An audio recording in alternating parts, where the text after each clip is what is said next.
REED-BBS. BBS. Black Burke Sugar, Bachelor's in Boxing Studies. Television! Fred Sanford of the Fistic Arts. When all is said and done, there's nothing left to say or do.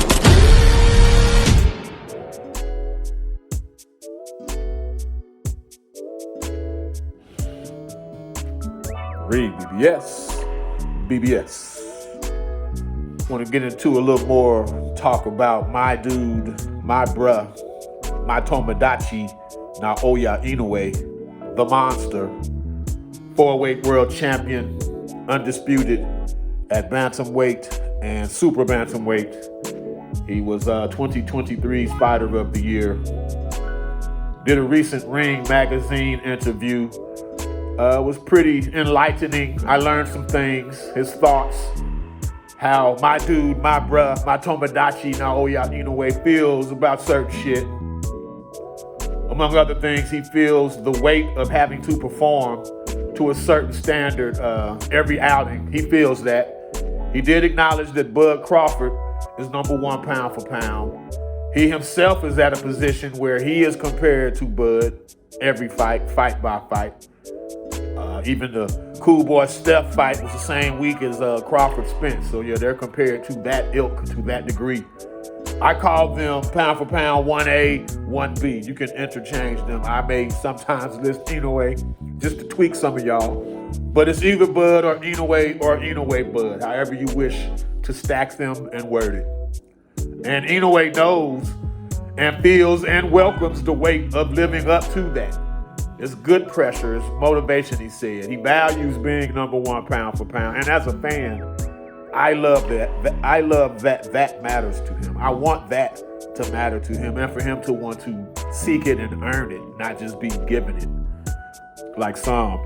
That's a whole nother video though. Reflecting on his 2023 and being named Fighter of the Year, Inoue says beating Fulton, Cool Boy Steph was the most satisfying moment because of the unknowns of how his body would perform at 122 pounds for the first time. Said he has a bit of anxiety in each of his first fights in a new weight class since debuting at 108.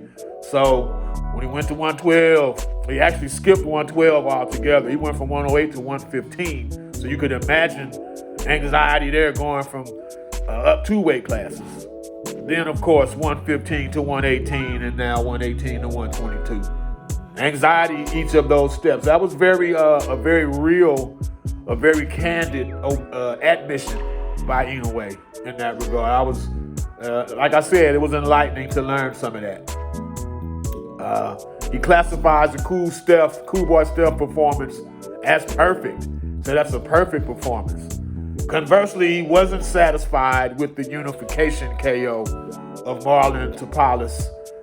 For what it's worth, Inoue does say the Juan Carlos Payano KO, he said that's the best of his career. He threw a 1-2, whop, and stretched Payano. Stretched him like a chopped tree. Timber! Yeah, that was up there. One of the best KOs you'll ever see. Much is being made, and it came from this interview, much is being made of Inoue's so-called throwing a degree of shade, allegedly saying Americans don't like being punched in the face, etc. That was clickbait. Snippets of what was actually said was used disingenuously to be provocative. In other words, it was bullshit. And I quote, this is the interviewer, much was made in the U.S. about your facing an African-American boxer for the first time before your challenge to Fulton. What did you feel when you shared the ring with him? Inoue's response, I don't know if it was because Fulton was black, but somehow I felt different. His boxing style was different. But the mental aspect was more important to the fight. I think Fulton's body language was pretty obvious during the fight. I didn't have a hard time reading him. I really don't think that's a racial trait because I had only one fight against a black fighter, but that's what I felt. The interviewer then asks, Did his facial expressions or body language show what he was thinking? To which Inoue responds, I could pretty much sense what he wanted to do. I try to get a sense of how my opponent feels and what he thinks about my boxing ability in the first round. I thought Fulton's facial expressions showed it clearly. I could easily see what he was thinking. I don't know if it's because he's American, but he doesn't like getting punched in the face. Their boxing style is different from Japanese fighters who fight with Yamato Damashi, which translates to Japanese spirit. Dog, in other words, like we would say in America. Well, I think there are some fighters in the US who fight like that, but probably not many. That was the extent of the whole quote. I'll go a little bit further. Frankly, the interviewer asks, frankly, did you feel Fulton was intimidated in the first round? To which Inoue responds, I wouldn't say intimidated, but I felt like he became cautious. I think he was surprised that I didn't lose the exchange of jabs in the first round. I think my jab was as good as his, if not better. I was able to see the surprise and caution in him during those exchanges. That is the full extent of the quote where he was so-called throwing shade. As you can see, to the degree the shade was thrown, it was mostly directed at Steve and Cool Boy Fulton, Cool Boy Steph. That's who the shade was going at. And it wasn't even shade, it was just his assessment of the competition. He shared the ring with the dude. Moving on from that misquote, moving on to Nery, he says that Nery likes to mix it up, has a strong will to fight, and is resilient. In a way, he referenced Nery in a way that reveals how in-depth he studied him stylistically, and it was impressive. Again, I like to know he cares about being pound for pound. I like to see him speak on the obvious without sitting here saying, oh, I do film work on this guy. His observation of him lets you know he watches film of this guy. I love that type of shit. He's not latching onto Nery's, like I spoke about in my last video on this topic. Nery has a shaky performance-enhancing drug history in Japan. Inoue wasn't trying to entertain that. He does have familiarity beyond fight footage up with Nery through his 2023 Fight of the Year opponent, Havhanajin. Ahmet, I don't know how to pronounce his name, Havhanajin. They were in the 2023 Fight of the Year, him and Luis Nery.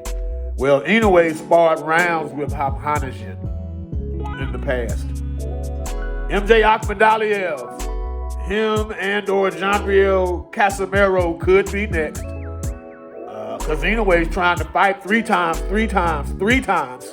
2024.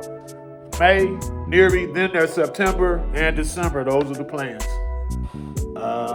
He revealed that he does not watch much boxing and hardly any overseas boxing, and almost never, ever watches heavyweight boxing.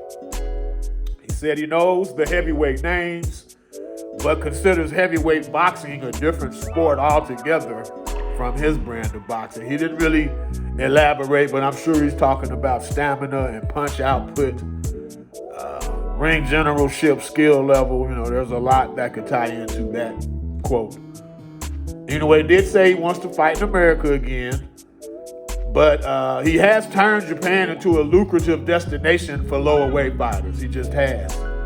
Inoue is the lower weight lottery in that way. Same way Canelo and Tank are in mainstream American boxing. Okay, that's why Cool Boy Steph went over there in the first fucking place. Because he got $3 million. That's like three times the largest fight purse that Cool Boy Steph's ever got. He got it in Japan. So yeah, cha-ching.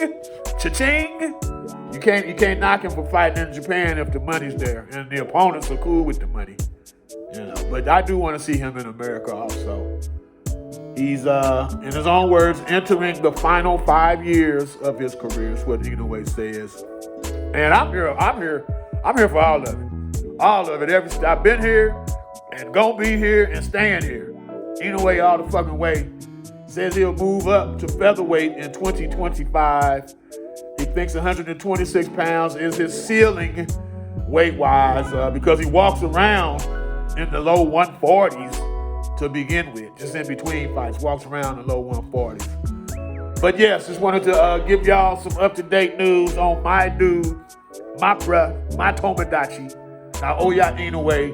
Yes, there will be a live stream for the Naoya Inoue Luis Nery fight. There will be a live stream by your boy REED-BBS for that. Just as there was one for the Inoue to Polish unification. Only this one will be early a.m. Monday, May the 6th. Don't miss it. REED-BBS, BBS. Blackbird Sugar, Bachelor's in Boxing Studies. Televisión.